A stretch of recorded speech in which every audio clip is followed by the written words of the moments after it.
파리올림픽이 이제 막바지에 이르렀습니다. 내일 새벽에 폐막식을 한다고 하죠. 우리나라 선수단도 그 어느 올림픽 대회 때보다 또 많은 메달 수로 국민들을 즐겁게 해주고 행복하게 해 주었습니다. 하지만 그들의 그 기쁨의 순간이 있기까지 그들이 흘린 땀과 수고와 눈물을 우리는 잊어서는 안 됩니다. 그들의 성공은 결코 우연이 아니라는 것입니다. 이 선수들의 그 경기는 우리들의 신앙의 경주를 돌아보게끔 합니다.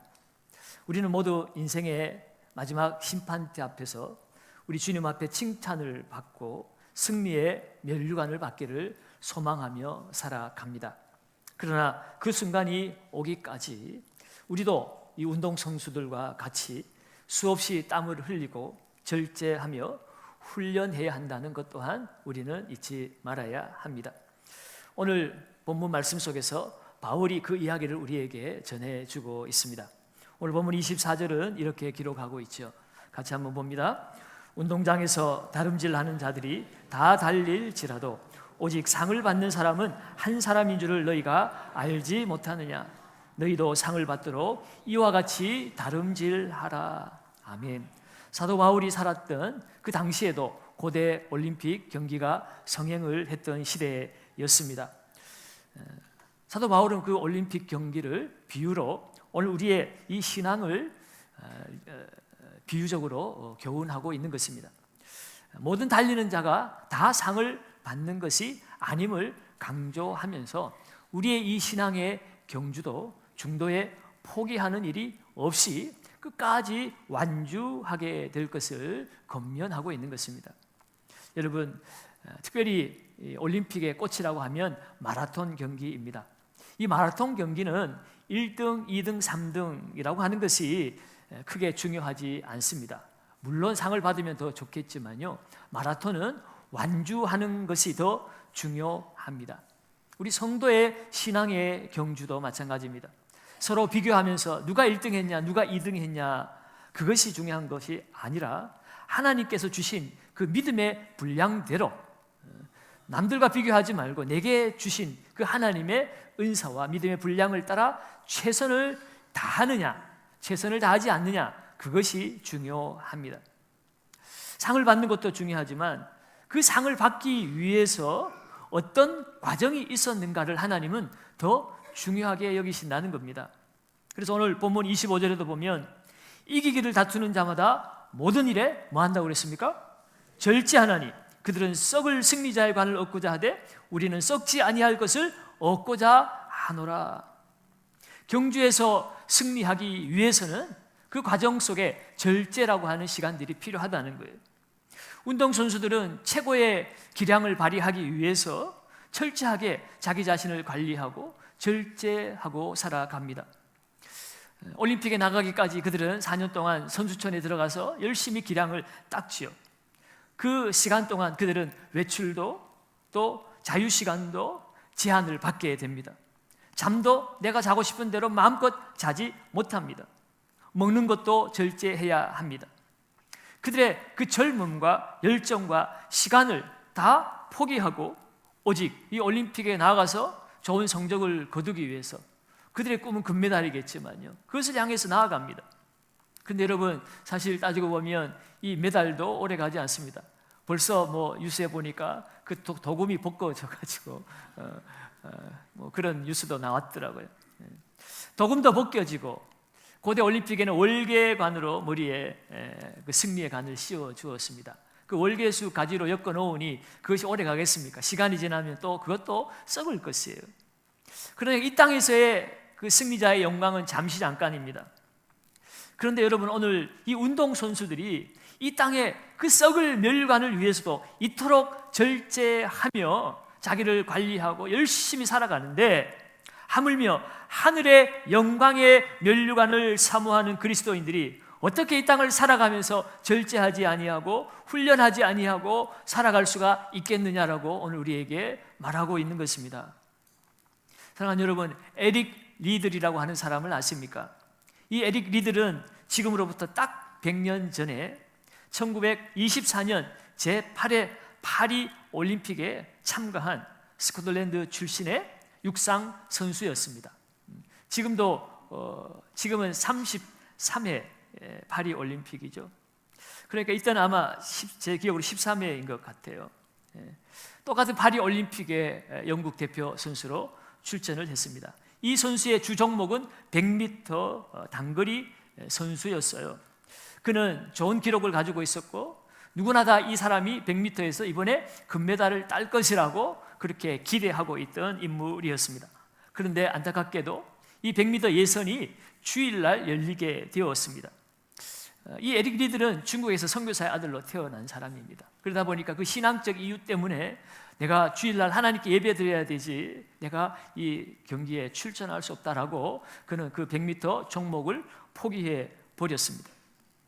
이 에릭 리들이 이 올림픽 경기 자기 주 종목 금메달을 분명히 딸 것인데 신앙적 이유로 말미암아 그 종목을 포기했다는 이야기가 영국에까지 들려졌습니다. 그러니 온 영국이 발칵 뒤집어졌죠. 영국의 왕자까지 나서서 그 에릭 리드를 찾아서 그 마음을 돌이키려고 했습니다. 그러나 그는 끝까지 출전을 거부를 했습니다. 그러면서 그는 이렇게 이야기했어요. 나는 내 조국 영국을 사랑하지만 우리 예수님을 더 사랑합니다. 나는 영국을 사랑하지만 예수님을 더 사랑한다라고 그렇게 이야기를 하고 출전을 포기했습니다. 이 소식을 들은 영국의 모든 국민들이 에릭 리드를 비난하기 시작했습니다. 너만 교회 다니냐? 나도 교회 다니는데. 너만 열심히 있는 신앙이 있느냐? 나도 열심히 있다. 어떻게 국가의 명예를 포기하고 자기만을 위해서 그렇게 포기할 수 있느냐? 너 참 속 좁은 인간이구나. 이렇게 에릭 리드를 비난하기 시작했습니다. 그 소리가 이 에릭 리드의 귀에까지 들렸을 것입니다. 그런데 이 에릭 리드는 100m 경기가 이루어지는 그 주일날 결국엔 그는 출전을 거부를 하고 가까이에 있는 교회에 출석을 해서 예배를 드리고 그곳에서 간증을 했습니다. 그러면서 그 주일날 하나님 앞에 예배드리며 그가 말씀을 읽었는데 그 말씀이 이사야서 40장 30절 말씀이에요. 오직 여호와를 앙망하는 자는 새 힘을 얻으리니 독수리의 날개치며 올라감과 같을 것이요 다름질하여도 곤비치 아니하겠고 걸어가도 피곤하지 아니하리로다. 에릭 리들은 자신의 주종목을 포기하고 자신의 주종목이 아닌 400m에 출전하게 되었습니다. 단거리 선수가 장거리 경기에 출전을 하게 된 것입니다. 그런데 그 이미 400m 경기에는 세계 기록을 가진 그 금메달 후보들이 여러 명 있었습니다. 그래서 사람들은 이 에릭 리들이 메달을 딸 것이라고 전혀 기대하지 않았습니다.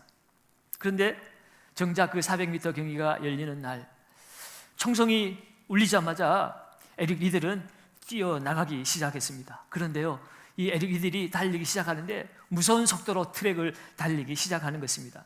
마치 이 400m를 100m 달리기 하듯이 전력 질주를 하는 것이었습니다. 그것을 본 스포츠 해설가들이 다 놀라서 이렇게 해설을 합니다. 너무나 놀라운 일이 벌어지고 있습니다. 지금 에릭 선수가 400m를 100m 경기처럼 달려가고 있습니다. 저런 속도로 유지하다가는 심장마비가 올 수도 있을 텐데 위험할 텐데 하며 그렇게 경기를 중계를 했습니다. 실제로 그 400m 경기를 100m 경기하듯 전력 질주를 하면 심장이 터질 수 있고 심장이 마비될 수 있는 아주 위험한 일이었습니다. 그런데 놀랍게도 에릭은 끝까지 전력 질주를 했고 47초 6이라는 세계 신기록을 세우고 400m에서 금메달을 땄습니다. 그리고 그는 인터뷰에서 이런 고백을 합니다. 처음 200m는 내 힘으로 최선을 다했습니다. 그러나 나머지 200m는 하나님의 도우심으로 달릴 수 있었습니다. 하나님의 도우심이 없었다면 아마 그는 심장이 터져서 그 자리에 쓰러졌을 거예요. 200m까지는 내 힘으로 전력 질주할 수 있었지만 그 나머지 200m는 하나님이 독수리 날개치며 하늘을 갈아오르는 것 같은 여호와를 앙마하는 자에게 주시는 그 새 힘이 오늘 이 에릭 리드를 마지막 200m를 전력 질주할 수 있도록 하나님이 역사하셨다는 고백입니다. 오늘 이 에릭 리들이 세계 신기록을 수립하고 금메달을 딸 수 있었던 것은 그는 오직 하나님께만 영광을 돌리겠다고 하는 강한 신앙의 목적이 있었기 때문입니다.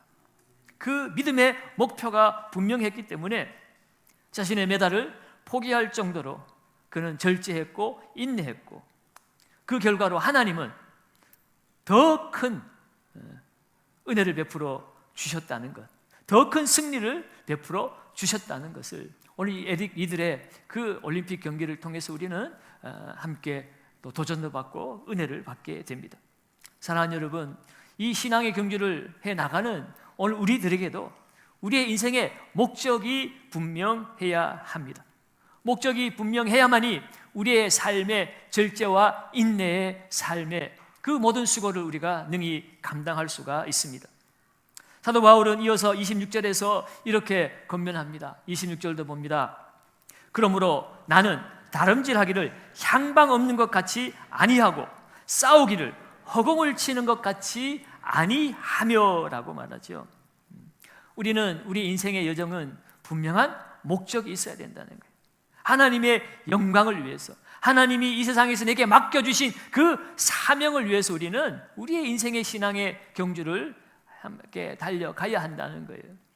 사도 바울은 이렇게 권면할 뿐만 아니라 자기 스스로도 나는 푯대를 향하여 하나님이 내게 부르신 그 부르심의 상을 향하여 쫓아가노라 라고 빌립보 3장 14절에서 분명히 고백했습니다. 여러분, 오늘 이러한 우리의 신앙의 목표가 분명해야 해요. 사도 바울은 이러한 신앙의 목표를 오늘 본문 속에서는 복음에 참여하는 삶이라고 표현했습니다. 오늘 23절을 같이 한번 읽어봅시다. 23절입니다. 내가 복음을 위하여 모든 것을 행함은 복음에 참여하고자 함이라. 아멘. 여러분, 이 복음은 예수 그리스도입니다. 예수 그리스도를 통해 임한 하나님의 나라가 이 땅 가운데 이루어졌음을 드러내며 그 예수 그리스도의 생명을 전하는 그 일에 내가 참여하는 것, 그것이 내 인생의 목적이요 목표요 푯대라고 그는 말하고 있는 거죠. 그 목표가 분명했기 때문에 그는 이 세상에서 세상의 모든 영광, 세상 썩을 것에 대해 그가 아까워하지 않고 절망하지 않고 두려워하지 않고 염려하지 않고 그는 늘 기쁘게 감사하며 평안 가운데 살아갈 수가 있었습니다. 특별히 우리가 오늘 읽지는 않았지만 오늘 19절에 보면 사도 바울은 이런 고백을 합니다. 내가 모든 사람에게서 자유로우나 스스로 모든 사람에게 종이 된 것은 더 많은 사람을 얻고자 함이라. 그는 모든 사람 앞에 자유로운 사람이었습니다. 그런데 그는 그 자유를 사용하지 않고 오히려 종이 되었습니다. 그 이유는 더 많은 사람을 얻기 위해서였습니다. 단 몇 사람이라도 얻을 수만 있다면, 그들이 구원받을 수만 있다면 나는 종의 자세로 나의 그 어떤 자유와 권리도 포기하겠다는 마음입니다. 사랑하는 여러분, 오늘 우리는 무엇을 위해서 달려가고 있습니까? 우리의 인생의 목적은 무엇입니까? 우리가 아무리 세상에서 열심히 살고 경제적으로 부족함이 없는 삶을 살지라도, 건강하게 잘 살고 자식을 훌륭하게 잘 키워냈다 하더라도, 그러나 그것이 하나님을 위해서, 하나님의 영광을 위해서 살아가는 삶이 아니라면 우리는 향방 없이 달려가는 사람과 같은 겁니다. 열심히 달리기는 달렸지만 도대체 내가 왜 달리는지도 모르고 어디로 달리는지도 모르고 그냥 계속 방향 없이 달려가고 있는 사람에 지나지 않습니다. 오늘 사도 바울은 이 복음에 참여하는 삶, 바로 예수 그리스도 그 푯대를 향한 분명한 목적과 목표가 있었기 때문에 그는 자유도 포기할 수 있었고 남을 섬기는 겸손의 자리, 종의 자리까지도 내려갈 수 있다고 고백하는 겁니다. 22절에서 보면 그는 약한 사람을 얻기 위하여 자신이 약한 사람이 되었다라고 말합니다. 그리스도의 법으로 살아가는 사람이지만 법 없는 이방인의 모습이 되어 내가 살아갔다라고 말합니다. 그리고 그 이유는 하반절에 뭐라고 얘기합니까? 아무쪼록 몇 사람이라도 구원하고자 함이니라. 아무쪼록 몇 사람이라도 구원하기 위하여 그는 이방인에게는 이방인처럼, 유대인에게는 유대인처럼, 그는 자신의 권리와 자신의 유익을 다 내려놓고 오직 하나님이 기뻐하시는 그 일에 헌신하며 사랑하며 섬기며 살아왔다라고 고백하고 있지요. 여러분, 이러한 삶은 이 세상에 썩어 없어질 이 세상의 승리의 간을 얻고자 함이 아니었습니다. 장차 하나님이 주실 그 영광의 면류관을 얻기 위해서 오늘 사도 바울은 이렇게 이 세상에서 절제하며 인내하며 달려가는 삶을 살았습니다. 사랑하는 여러분, 그 하늘의 영광의 면류관은 이 세상에서 내 실력을 자랑하고 또 내가 누구보다 더 우수하고 높은 사람이라는 것을 나타내면서 얻어갈 수 있는 것이 아닙니다. 하나님의 나라에서는 오히려 낮아진 자리에서 섬김의 자리에서 겸손한 삶을 살아가는 자가 하나님 나라에서 더 높임을 받고 하나님께서 그들에게 영광의 면류관을 주시는 것을 오늘 성경은 우리에게 말씀해 주고 있습니다.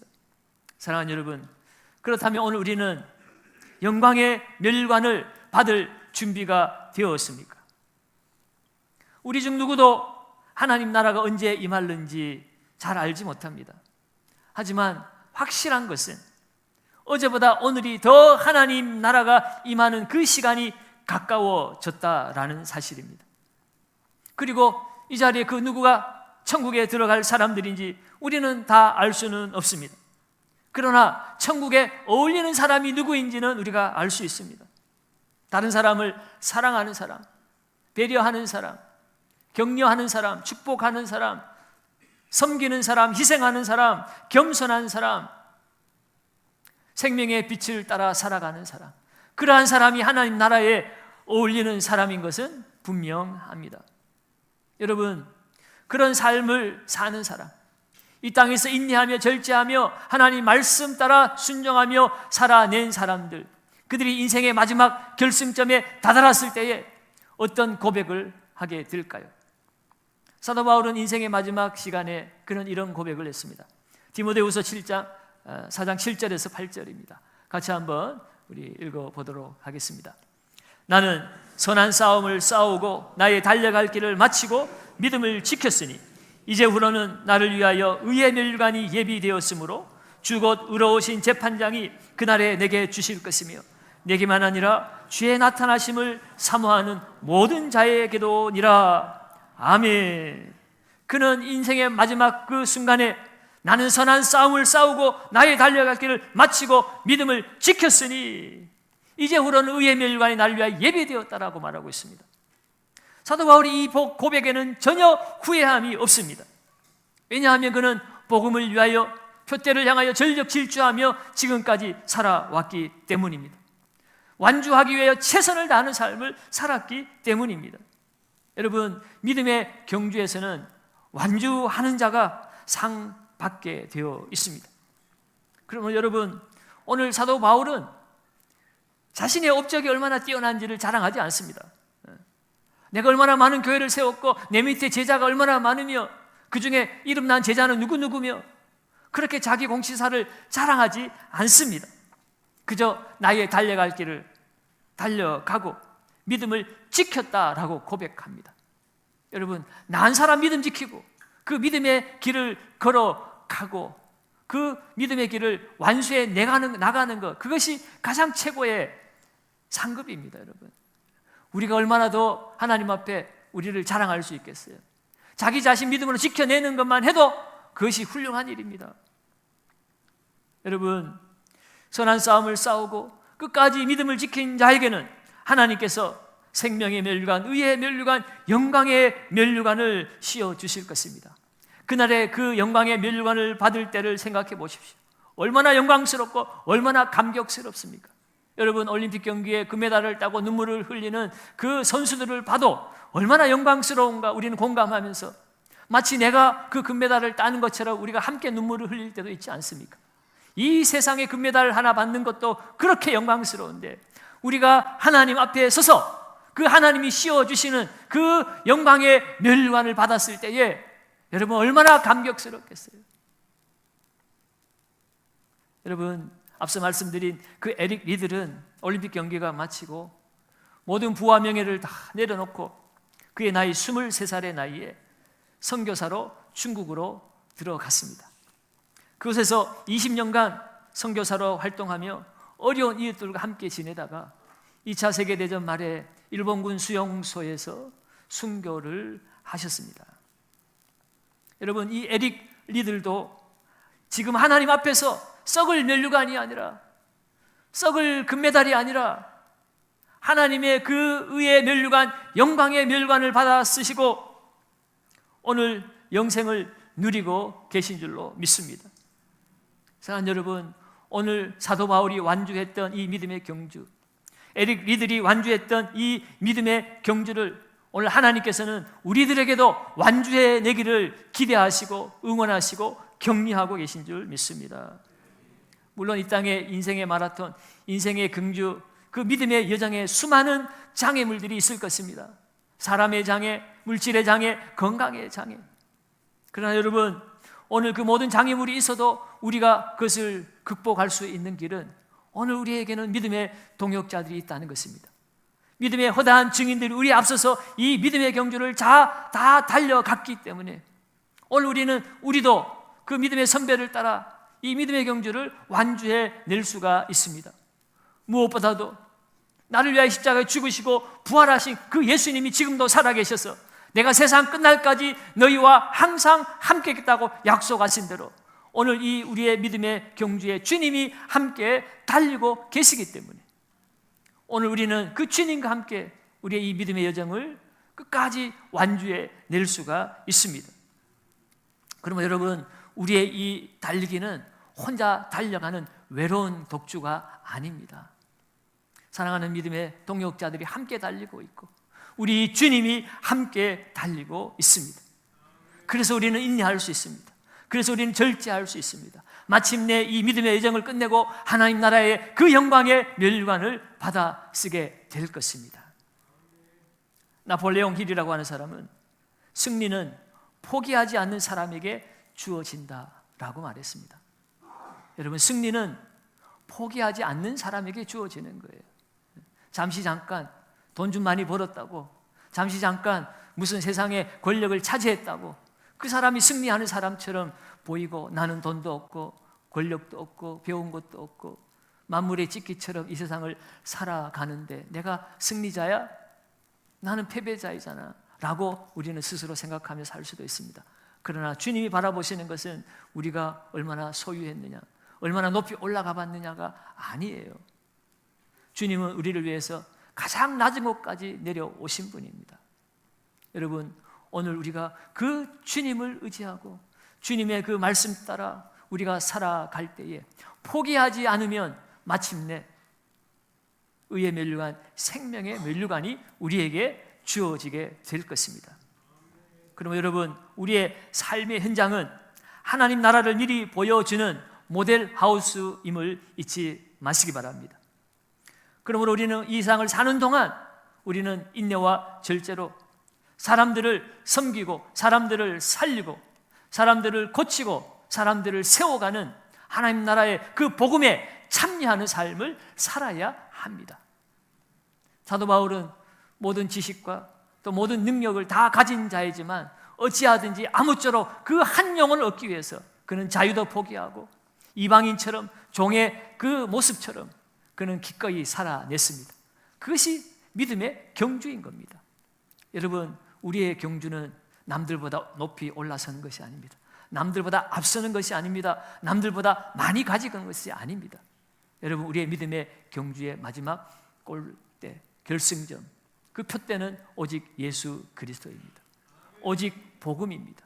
오늘도 우리가 그 복음에 참여하는 삶을 살아서 우리도 마지막 인생의 그 결산대에 서게 될 때에 하나님으로부터 영광의 면류관을 받아 쓰시고 하나님 나라의 그 영광과 평안과 기쁨과 감격 속에서 우리 하나님의 나라를 살아내는 저와 여러분들 되시기를 주님의 이름으로 축원합니다.